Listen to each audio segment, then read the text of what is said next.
জুলাই জাতীয় সনদের সমঝোতা হয়নি, এটা একটা জবরদস্তিমূলক আরোপিত আদেশ করে সেই আদেশের একটা প্রশ্ন গণভোটের মধ্যে দেয়া হলো, যেটা আমার পড়তে লাগছে 3.5 ঘন্টা। জনগণ সেটা পড়ে হ্যাঁ এবং না দিয়েছে কিনা আমি জানি না। তবে 4টা ভোট, 4টা প্রশ্ন, সেই প্রশ্নের মধ্যে একটা অ্যান্সার দিতে বলা হয়েছে, আইদার হ্যাঁ অথবা না বলুন। কিন্তু 4টা ভোটে তো 4টা প্রশ্ন থাকা উচিত ছিল যে আমরা কোন কোন প্রশ্নে হ্যাঁ বলবো, কোন কোন প্রশ্নে না বলবো। কিন্তু আরেকটা আইন হয়েছে গণভোটের জন্য, এটা আমরাও প্রস্তাব করেছিলাম, যেহেতু আইনি ভিত্তি চেয়েছেন সবাই জুলাই জাতীয় সনদের, যে জনগণ কি বলে আমরা দেখি। সেখানে জুলাই জাতীয় সনদ যেভাবে স্বাক্ষরিত হয়েছে, রাজনৈতিক সমঝোতার দলিল হিসেবে ঐতিহাসিকভাবে যেটা স্বাক্ষরিত হয়েছে, তার উপর ভিত্তি করে জুলাই জাতীয় সনদের পক্ষে এদেশের জনগণ আছে কি নাই সেই প্রশ্নে গণভোট হতে পারে।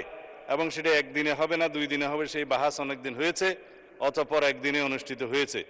এবং সেই ব্যালটে গণভোটে হ্যাঁ এবং না লেখা ছিল, কিন্তু এই আদেশটা মাঝখানে জারি করে আরেকটা প্রশ্ন ওখানে ইন্ট্রোডিউস করে দেয়া হয়েছে যে এই প্রশ্নে গণভোট দেয়া হলো 4টা প্রশ্ন, যে প্রশ্নের মধ্যে একটা বিশাল প্রশ্ন জুলাই জাতীয় সনদের সমঝোতা হয়নি, এটা একটা জবরদস্তিমূলক আরোপিত আদেশ করে সেই আদেশের একটা প্রশ্ন গণভোটের মধ্যে দেয়া হলো, যেটা আমার পড়তে লাগছে 3.5 ঘন্টা। জনগণ সেটা পড়ে হ্যাঁ এবং না দিয়েছে কিনা আমি জানি না। তবে 4টা ভোট, 4টা প্রশ্ন, সেই প্রশ্নের মধ্যে একটা অ্যান্সার দিতে বলা হয়েছে, আইদার হ্যাঁ অথবা না বলুন। কিন্তু 4টা ভোটে তো 4টা প্রশ্ন থাকা উচিত ছিল যে আমরা কোন কোন প্রশ্নে হ্যাঁ বলবো, কোন কোন প্রশ্নে না বলবো, সেই অপশনও ছিল না। আমি সেই লম্বা বাহাসে যাচ্ছি না।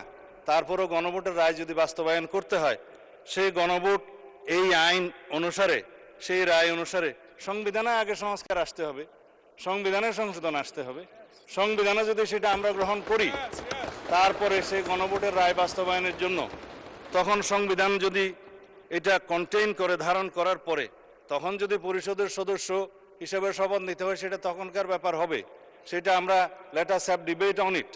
তবে এখন এই সংবিধান সংশোধনের জন্য আমরা এই সেশনে বিল আনতে পারবো কিনা সেটা যথেষ্ট সন্দেহ আছে। এই কারণে যে 133টা অধ্যাদেশ এখানে উত্থাপিত হয়েছে প্রথম দিনে, আজকে হয়তো মাননীয় আইনমন্ত্রী সেগুলা বিশেষ কমিটি দেওয়ার জন্য প্রস্তাব করতে পারেন। তারপরে সেটি স্ক্রুটিনি হবে, রিপোর্ট পেশ হবে, সময় আছে 30 দিন। এটা কোনো কার্য দিবস নয়, পঞ্জিকা দিবস। 30 দিনের মধ্যে এই অধ্যাদেশগুলো সম্পর্কে আমাদেরকে ফয়সালা করতে হবে। এখন সেই অধ্যাদেশগুলো ফয়সলা করতে গিয়ে 15 দিন এখন লম্বা ছুটিতে, 29 তারিখের আগে আপনি আর সেশন করতে পারছেন না আজকের পরে। তখন এগুলো করতে করতে এই সেশন চলে যাবে। তারপরের সেশনে আপনার বাজেট অধিবেশন। বাজেট অধিবেশনের সময় যদি আপনারা অ্যালাউ করেন যে সংবিধান সংশোধনের বিষয়ে এই হাউস সিদ্ধান্ত নেয়, কার্য উপদেষ্টা কমিটিতে যদি সিদ্ধান্ত হয়, তখন বাজেটের এই সেশনের মধ্যেও সংবিধান সংশোধনের জন্য কমিটি করে তারা এই জুলাই জাতীয় সনদকে সেখানে ধারণ করে সংবিধান সংশোধনের জন্য বিল উত্থাপন করতে পারে। সেই বিলটা তারপর আলোচনা হবে, পাশ হবে, সেটা তখন সেই সেশনে করা যাবে কিনা আপনারা সিদ্ধান্ত নেবেন।